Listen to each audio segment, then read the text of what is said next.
Whoa, guys, look, it's Ramona Flowers, the girl of his dreams from Scott Pilgrim. No way. Dun, dun, dun, dun, dun, dun, dun.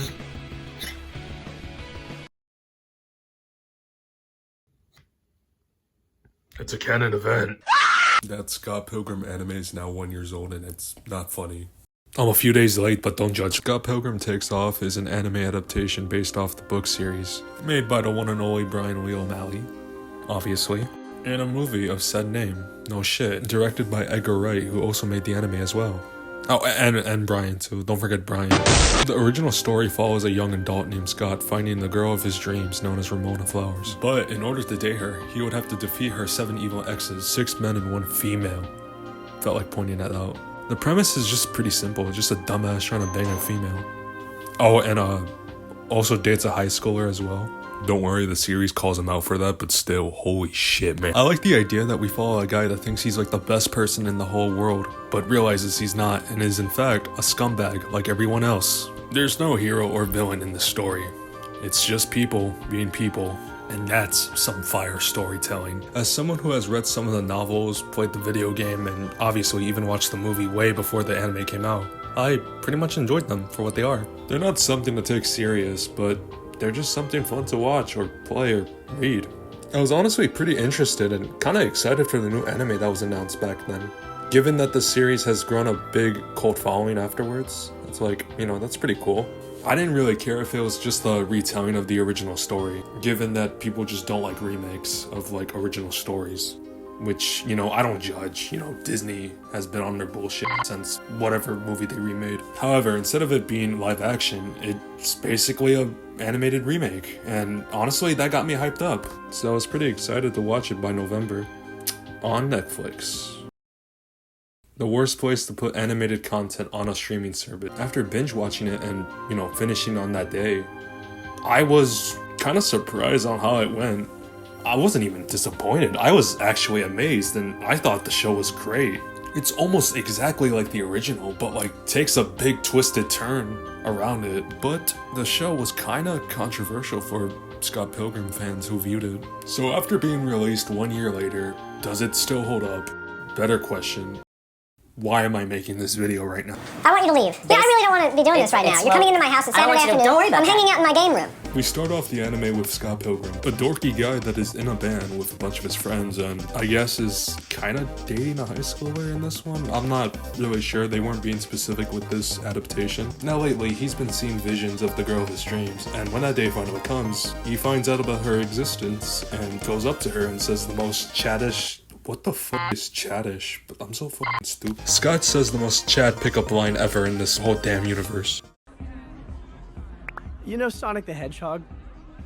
Totally doesn't have any like foreshadowing. He tries to ask Ramona out on a date after delivering a DVD from Netflix. Somehow, someway, Scott was able to ask her on a date. They hang out, they hug, they kiss, they fuck. The next day, Ramona shows up to Scott's band, all until one of her 7 evil exes shows up. The non-white dude, Matthew Patel. Matthew challenges Scott into a battle, which, you know, Scott agrees. It looks promising until you find out that Scott actually lost. Now, this is where the show takes a really twisted turn on the story. Everyone is in shock, including Matthew himself. It is from here on out that we now follow Ramona's character. She visits Scott's funeral where she encounters his ex. Well, besides Kim. She encounters Envy Adams, who is now a pop singer and basically makes a performance at his funeral. Kind of a dick move to make, but whatever. I don't think that matters. After the event, Ramona suddenly hears Scott's voice in her dreams. Somehow. This gives her an idea to solve this mystery on the missing appearance of Scott. Meanwhile, all 7 evil exes gather up to have a meeting ruled by Gideon Graves. However, things don't turn out as planned as Matthew and Gideon have a huge debate over leadership, thus leading into a battle. Eventually Matthew wins and Gideon basically loses leadership. It's funny that considering that this character is basically a nobody, you know, he becomes the main spotlight of the show. That's pretty cool. Ramona starts her investigations on Scott's death by talking to his first ex, Kim Pine. She works at a video store with her hot emo co-worker. Okay, I know what you're doing. It's mostly a conversation about Kim's experience with Scott until Ramona's female ex shows up, Roxy Richard, which she was ordered to fight Ramona, but instead of Ramona fighting back, she just instead talks to her about her mistakes on what she has done back then. I will say though, this is pretty common with the rest of the episodes. It's mostly just Ramona finding guiltness and, you know, trying to make amends with her exes, which, you know, I personally don't mind. It's a little nice, like, change of pace. Anyways, Roxy and Ramona make up, not like that. But besides Kim and oh my god. What about your hot coworker? Is she coming back? Also, during the same episode, Ramona finds out that Scott wasn't actually killed. Instead, gets kidnapped, assuming that one of their exes kidnapped him. I should have also pointed out that in episode 3, young Neil, the GOAT, was writing a script for a movie about Scott's precious little life and it getting picked up by like a studio. Ramona goes to a movie studio to go find one of her exes, who is an actor known as Lucas Lee. My god. Investigating him for some answers on Scott's kidnapping. Unfortunately, there is no answers from him. But we do get a nice badass scene where Lucas goes up against a lot of paparazzis and, you know, this is cool. This is cool. I love this. This is amazing. Anyways, Ramona yet again makes amends with another ex of hers. Yeah, this is basically what we're going for. Ramona becomes a cast member for a movie that they are currently filming, which by the way, I really like the documentary style like vibe in this show, or episode in this case, you know, like it's cool. I know I'm saying like everything's cool in this show, but like this show is really cool. She's currently working as a stunt performer for Envy's character. Along with Envy being in the movie, her vegan boyfriend shows up as well. I actually don't remember the name of the ex. Oh, it's Todd. Okay, cool. Stupid. He discovers Wallace Wells, Scott's gay roommate. Honestly, I kind of forgot he was in the show, but actually, you know, that's actually a complaint that I have. Both Wallace and Todd kiss for an act, and well, sparks comes out from them. Sparks meaning true love. So the whole episode is dedicated towards them, and Envy gets all jealous about it, and Ramona makes amends with all three of them. I don't actually remember that much since I didn't bother like caring for this episode, even when I rewatched the show. Sorry. Run lines in your trailer. The gang known as Sex Bomb, featuring Kim, Steven, Young Neil, the GOAT, and now Knives apparently, found out that the script that Young Neil made wasn't even made by him in the first place. Huh, interesting. I wonder who made it. Ramona visits Julie and talk out a few things. Mainly that Gideon is now just living with her, after him appearing in her doorstep in like episode 2 or 3. Anyways, she points out that she has always known Gideon since the high school days. Woohoo, yay, more flashbacks. The gang tells Ramona about the information that they discovered. She can only assume that the last exes, being the twins, were involved with the missing appearance of Scott. Until we found out that Scott returns? Whoa, what? That is crazy, no way. This is where everything all comes together, well, somewhat. As Scott Pilgrim wasn't killed, but kidnapped? Not by the exes, but by himself? What? Whoa, that's crazy. This is Scott. From the future, obviously. And he has kidnapped Scott from the past to warn him about what is going to come after defeating all Ramona's exes and winning her. This is where Scott's timeline is now, if you can already imagine. The thing to warn Scott from the past is that the relationship doesn't end well, since after getting married and having a divorce, leading to a broken relationship once again, it's at the point where future Scott just stops talking to her for like 10 years. His main goal was to go back in time to tell his past self to never fight for Ramona. That way he'll never have to face his very rough breakup. Nobody mentioned Sonic the Hedgehog. Yeah, it's not what it looks like.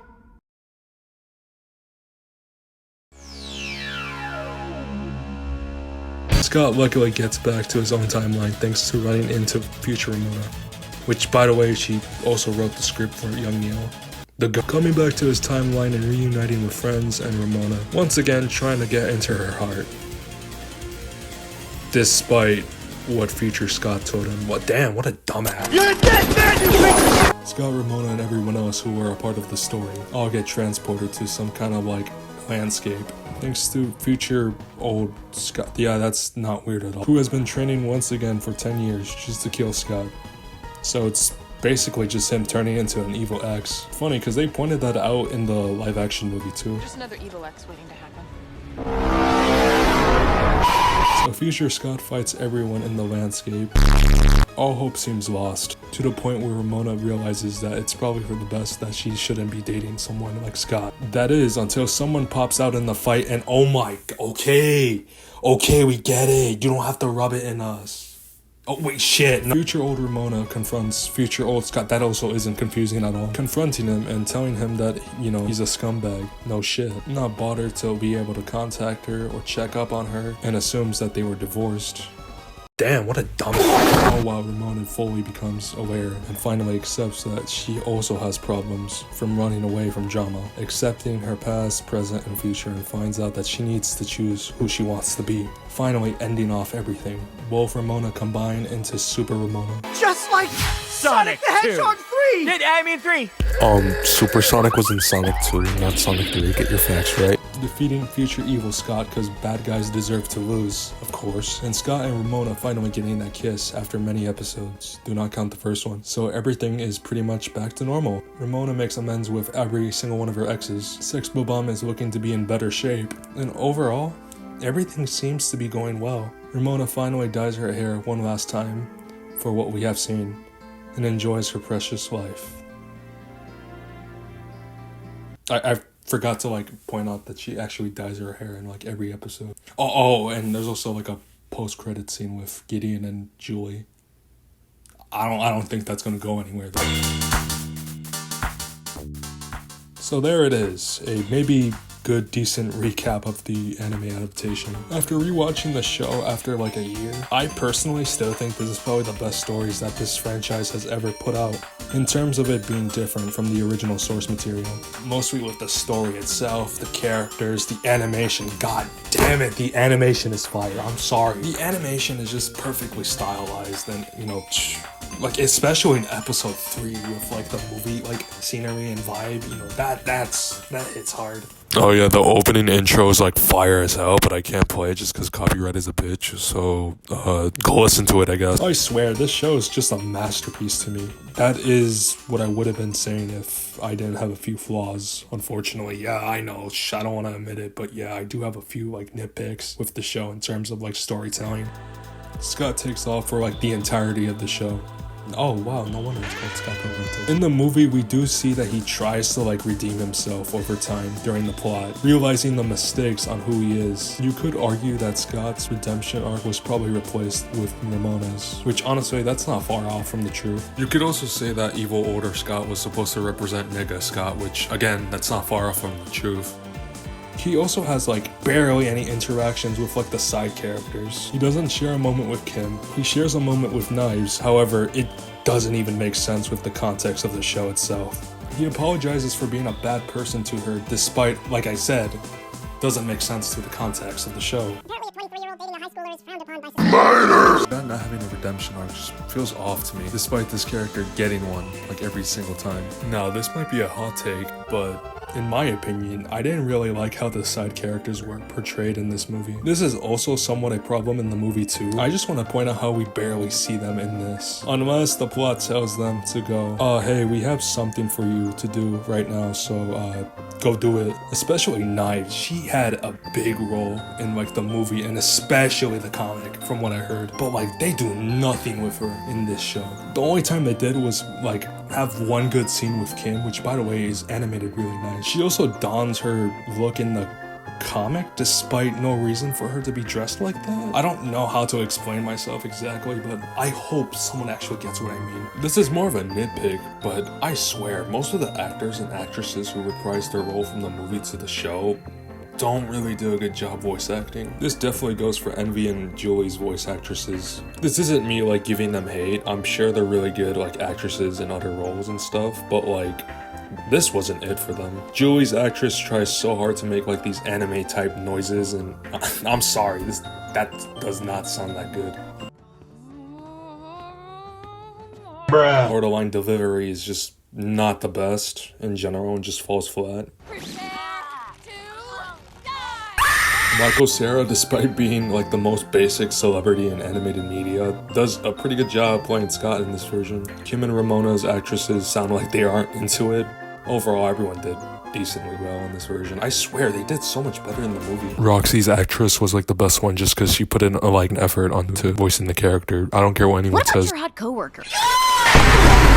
Also, hopefully I'm not the only one that noticed this, but whenever a conversation happens in the show, it just kind of sounds like dead air and pretty awkward. Kind of like a video game cutscene. Even though in the movie, the editing helped make the conversations feel less awkward. Overall, that's mostly all the complaints that I had with the show. Things that I thought lacked and haven't aged the best, but I still think the show's great. And I still recommend watching this show if you're a Scott Pilgrim fan or not. Watch the movie first to get a better experience. You know, I still find it funny to me that people have gotten over the whole Scott wasn't a part of this story thing and pretty much appreciated it for what it was trying to do. I appreciate the show way more than before. Sure, I would have loved to see the movie be told in animated form, but, you know, even then, I think it would have been lazy. I mean, Brian literally wanted to make like a different story, and I can respect him for that. That Sonic joke wasn't supposed to be a funny Lamau moment. This may have had the same actors and actresses, but it's overall something new. It's a bit sad to think that we might not get another continuation of this show, since from what I heard, members who have worked on the show stated that they have no plans to continue the story. Nor do I think Netflix will let them. Damn. Yeah, thanks Netflix. Fuck you! But I'm sure in the future, we will get to see Scott, Ramona, and everyone else again in a new adaptation. Hopefully someday, but even if that's the case, let's continue on praising this franchise.